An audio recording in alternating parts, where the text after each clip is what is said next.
Let's move on now and ask the question which everyone is. Did Iran help Russia in striking Ukraine? Or did Iran not help Russia? For starters, here's what the United States has to say. We assess that Iranian military personnel were on the ground in Crimea and assisted Russia in these operations. Russia has received dozens of these UAVs so far and will likely continue to receive additional shipments in the future. Now, like you heard, the US is alleging that not only did Iran help the Russian military in operating Iranian drones, but also that the Iranian military was out on the ground in Crimea, helping the Russians firsthand. This is the latest development in a story that began with Ukraine's allegation that Kiev was struck by Iran-made kamikaze drones. Russia denied, as did Iran. And then reports said that Iran will be selling more drones to Russia, also missiles. But there is a defense deal in place between the two countries, and now you have this. Listen in. We're concerned that Russia may also seek to acquire advanced conventional weapons from Iran. That includes potentially surface-to-air missiles that will almost certainly be used to support Russia's war against Ukraine.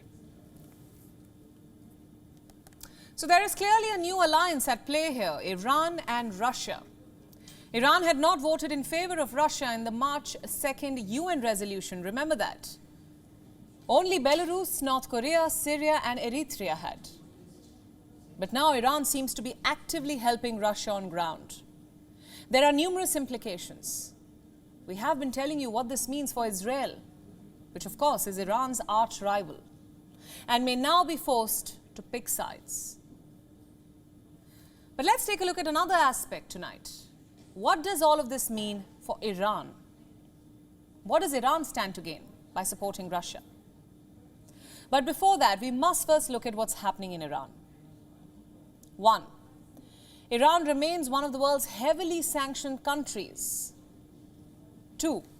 The West was hoping that Iran returns to the talking table on the nuclear deal. You know, the one it signed with 6 world powers back in 2015. 3. Iran is already in the middle of a turbulence. We have been telling you about the protests, the ongoing protests that have rocked the country following the death of a young woman, Mahsa Amini, who was arrested by the country's morality police for so-called inappropriate clothing. This is what Iran looks like right now. Just months ago, US officials were saying that there has been some progress on the nuclear deal front. And now, the US says that Iran's nuclear deal does not appear to be in the offing at all. It's no secret that a deal does not appear imminent. A deal does not appear in the offing, at least not at the moment. But you see, one can't help but ask, why is Iran becoming an accomplice in Russia's war? What's Iran to get out of this alliance? Because the price surely is a stiff one. You see, the US is already talking about penalizing Iran for helping Russia. So we are looking at possible economic sanctions, even export controls. This Politico article quotes a US official as saying, "Are we going to do more about Iranian military sales to Russia? Absolutely yes. Because we are absolutely going to sanction anybody who's helping Iranians help Russians kill Ukrainians." I come back to my original question. What's in it for Iran? And should Israel be worried? So we put these questions to Lieutenant Colonel Daniel L. Davis. He's a defense expert. Listen in to his analysis. Well, I think that Iran has a great deal to gain because they've been using a lot of these drones and building them, but they really haven't had a chance to see how they work in combat, certainly not on a large scale. And now that this also elevates their standing in the world because people are being seen all over the globe of how effective these things are, even with some of the air defense systems that the modern ones that Ukraine is using, they're getting through. And this has raised their stature and certainly is going to potentially open up another stream of revenue for Tehran, but others may want to buy them as well. Israel's in a very, very tough situation because they want to maintain relations with both Ukraine and Russia, and they don't want to put that at risk. Israel benefits from cooperation with Russia really on a large scale, and especially even in the region there in Syria, with Russia controlling a lot of the airspace over Syria, where Israeli aircraft operate sometimes against either the Syrian regime or against Hezbollah rebels in some of those areas, and they need the cooperation with Russia. So I think that's why you've seen them so far staying with just humanitarian aid. And of course, in the relation with the Iranian drones there, that's a concern for them because they don't want to see the Iranian drone program advance and become more effective. But right now, there's really not a lot they can do about that.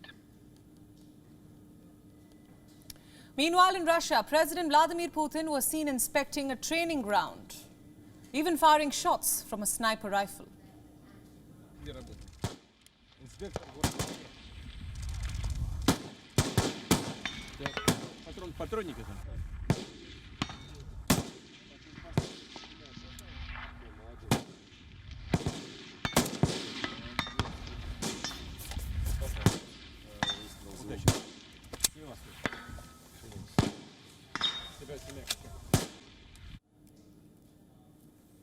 Now, the footage is from the Ryazan region of Russia. It comes at a time when Russia is preparing for Ukraine's offensive in Kherson.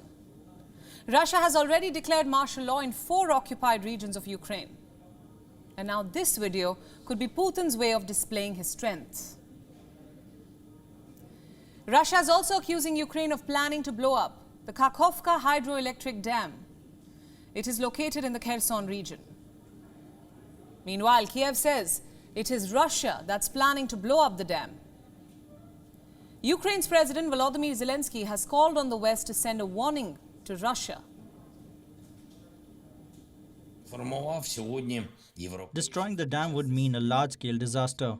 Of course, we understand that the occupiers do not care what happens to the territory of Ukraine.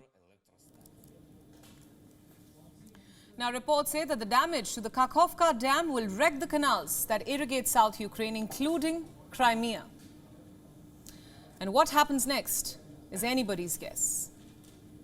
WION World is now available in your country. Download the app now and get all the news updates on the move.